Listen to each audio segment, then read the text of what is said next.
Hey, I'm Pastor Quincy, and I'm here to talk to you about Season 5, Episode 1 of The Chosen. The Chosen is a free TV series about the life of Jesus. In another month or so, it'll be coming out on the free Chosen app. But for now, you can view the first episode for free on YouTube, and then the rest of the episodes will be released on Amazon Prime. I think the free episode on YouTube is going down shortly, and then it'll be on Amazon Prime. So if you're a Prime Video subscriber, you can see the episodes. They'll be releasing this coming Sunday, then the following Sunday, and then the next Sunday. You'll get all 8 episodes out. So that's where it'll be for now. And then, like I said, it'll be free for everybody on the Chosen app in another month or so. So if you've seen the episode, I'm going to spoil stuff in the episode, trying not to give you anything away from future episodes. We'll just make vague references to things that happen because I've seen the whole season, saw it when it came out in theaters. That's how we'll approach it. So spoilers ahead. This episode opens with Jesus giving the scene from John chapter 16, verses 16 through 33. So if you want to take a look at those scenes and what's going on there, that's where you'll find it. He also mentions, and we see the disciples singing a hymn, which is found in Matthew 26, verse 30. It's mentioned that the disciples sing a hymn before they head out to the Mount of Olives. I enjoyed how the scene was presented. It's interesting to see that throughout the season we'll go to these scenes of Jesus at the Last Supper, and a lot from John chapter 13 through John chapter 17. It's interesting to see them leap to the end of Jesus talking to his disciples to begin the season. And I think part of it is the understanding that we're about to see Jesus ride into Jerusalem in triumph, but Jesus is headed towards this place where he knows that everyone who celebrated him as Messiah is going to desert him, including his disciples. So we see Jesus' awareness of that grief and also his confidence in the joy that is to come even in the middle of that grief. Finally, at the end here, we see Jesus begin his prayer, his high priestly prayer from John chapter 17, verses 1 through 4. Also, the hymn that the disciples sing is from Psalm 118, verses 19 through 24. A lot of interesting connections there to Hosanna to the Son of David, the praises that people are singing as Jesus enters to celebrate the Passover and enters on Palm Sunday. This passage is one that the people would sing to themselves as they celebrate Passover. You'd sing this with your family, you'd sing this with your friends to celebrate the love of the Lord that endures forever. And that love that endures forever has come to redeem us. So there's some beautiful connections being made here. Love how they opened up this season in this episode. And we go to Caiaphas returning to his home, Shmuel coming to see Caiaphas after Shmuel has just encountered Jesus and been distressed by the fact that Jesus isn't the Messiah that they were hoping that he is, and he's a Messiah who's going to cause trouble and bring down the whole system, and they're not ready for that. They're not ready for him to look different than the kind of Messiah who would work with the existing powers and do what they want to do to bring about the kingdom of God as they expect. We see Jesus entering Jerusalem. Of course, you can find those scenes in all 4 Gospels, in John chapter 12, in Matthew 21, in Mark chapter 11, 19. You can find all of these passages of Jesus entering the temple. Seems to follow along pretty closely with Matthew chapter 21, verses 9 through 15. We see Jesus tell Pharisees, Jewish leaders who are rebuking him and saying, hey, get people to stop yelling about you being the Messiah, because it's dangerous for you and it's dangerous for us. And Jesus says if they were quiet, even the stones would cry out, which we find this scene in Luke chapter 19, verses 39 through 40. We see the disciples' awareness that Jesus is fulfilling a prophecy by riding on a donkey's colt, and the prophecy is found in Zechariah chapter 9, verse 9. Jesus is very aware that he is showing himself to be a Messiah, to be the Christ, to be the anointed one that God has sent. Of course, it doesn't make things easier because nobody expects this kind of Messiah, this Messiah who's willing to lay his life down, this Messiah who's willing to love at all costs. Tamar calls Yusuf to follow after them, but we see that Yusuf is being a secret disciple of Jesus. He's constantly hiding himself as he tries to listen to Jesus and hears his message. Very obviously, Yusuf is Joseph of Arimathea, who John tells us is a secret disciple of Jesus. Interesting that the chosen has made the decision to have Jesus have these visions of the future where he sees blood dripping down the walls of Jerusalem and eventually sees a full-blown vision of the Roman invasion and destruction of the temple.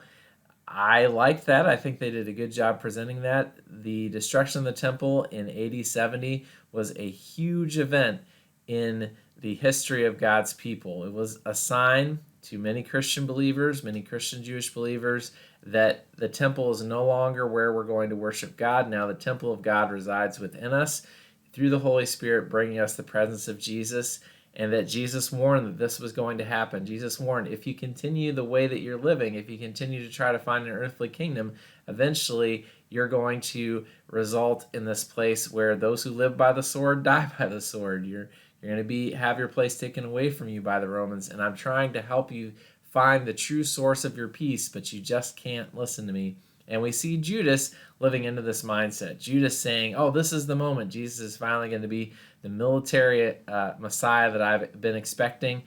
And yet Jesus keeps moving away from that. We see in the crowd Atticus following along, observing this whole scene, trying to monitor and make sure the empire's interests are being represented. And we see that Atticus sees this hooded figure who's taking notes and looking to see what's happening with Jesus. Another person interested in Jesus. We saw the same hooded figure at the tomb of Lazarus.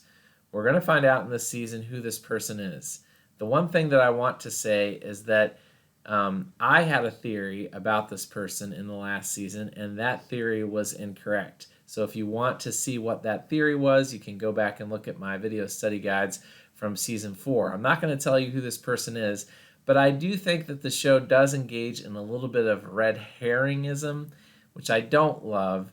I like the idea of it being the mysterious person to figure out who it was. It was fun to guess, but I do think there's a little bit of a red herring here when we see that guy, that hooded note taker, disappear as somebody walks in front of Atticus.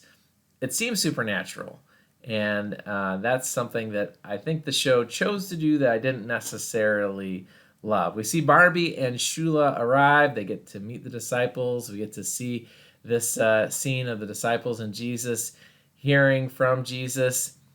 We see Atticus go to Pilate. Pilate trying to keep control of the situation. Pilate's wife upset, nervous about what's happening. She's having visions. We're told that in the Gospels, that she had visions and told Pilate not to have Jesus executed. We're reminded here that the Romans were in charge of the nation of Israel and of the temple and of the city of Jerusalem, so they hold the high priest vestments that he gets to use for Passover. They're giving permission for the Jews to celebrate their holy holiday, and we see the tension between Pilate and Caiaphas, and also their mutual interests of raising the prophets that they have, keeping the city safe and secure for their power to continue. Something that Jesus is going to confront.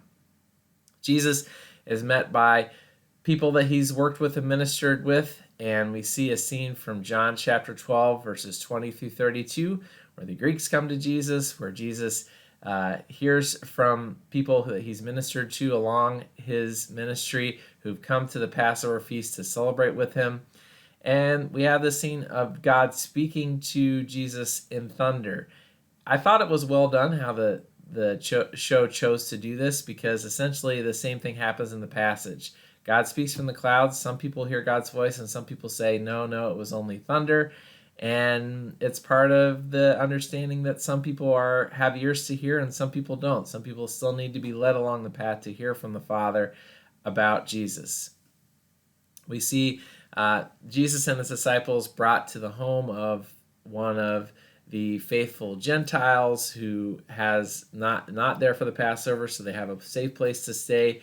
We see John, brother of James, John son of Zebedee, and Mary Magdalene talking about what Jesus has been saying about what's going to happen. He's going to be betrayed and killed, and trying to understand if it's a metaphor or if he's just being really obvious about what's going to happen and trying to make sense of it all. A lot of anxiety going on there. Important for us to understand that the disciples experienced that. John mentions that Jesus goes through the sheep gate, which is where sacrificial lambs would be brought. We're beginning to see these pictures on the wall of Furies. I don't know that the show ultimately lands in a great spot of understanding why we're constantly brought back to those pictures, but I'll talk to you a little bit more about those because they'll be brought up in future episodes. Psalm 118 is being chanted around Jesus as Jesus goes through the city incognito. Beautiful scene, perhaps the greatest scene in this whole season, I think, is where Jesus gets swept up into a wedding dance. His hood falls off. A child recognizes him, shouts, "Hosanna to the Son of David." Everyone there is excited. This Messiah's here. And then Jesus prays a prayer of blessing from the Talmud over this couple. The seventh blessing of Brakot that Jesus prays over this married couple. And what a special thought to think of Jesus praying a prayer blessing over your marriage and over your wedding. Just a beautiful scene of Jesus interacting with people and showing them God's love in a very everyday kind of way. Most special day of your life, Jesus shows up and blesses you. May that be the case for all of us as we go to weddings. For my sister who's getting married this fall, may Jesus be there to bless her as well. Jesus sees money being exchanged. We get this sense that he's going to confront the fact that the Passover is all about this business that Caiaphas and Pilate have, and people are being taken advantage of, and the sacrifices that they're bringing before God are no longer about sacrifices to God and about getting their hearts right with God and repenting, but about fulfilling a duty and making money and keeping the business propped up. Jesus has a vision again of the future, as I said, of the invasion of Jerusalem. You can find Jesus speaking these words to Jerusalem in Luke 13, verses 34 through 35, and in Matthew chapter 23, verses 37 through 39. And of course, Matthew 24, then Jesus talks to his disciples about that day when the temple is destroyed. Jesus goes back, speaks to Zebedee, says, "You've got to protect my mom and those women who are close to me, and we've got to keep them safe. I've still got plans for them, but we're going to keep them safe from what's about to come." And Zebedee's in charge of making that happen. And then finally, we see Jesus making a cord of whips out of the bridle that he brought to Jerusalem, that his family had passed through generations, that his father Joseph handed down to him. Now he's taking it apart and using it for a completely different purpose. We are told in John chapter 2, verse 15, that Jesus made a whip out of cords to drive people out of the temple. And we'll get to see that coming up next. He makes himself an impressive figure to make sure that people understand my Father's house is a house of prayer. This is not the kind of kingdom that I've come to bring, and I'm here, so I'm going to make my Father's house what it's meant to be. Great first episode of an interesting season, a season that I think took a pretty big risk, saying we're just going to focus on these couple days leading up to Good Friday. And so we'll talk about that in the future. We'll guide you through. We'll point to scriptures and different connections in Christian history and Jewish history that are being made by this excellent show about the life of Jesus.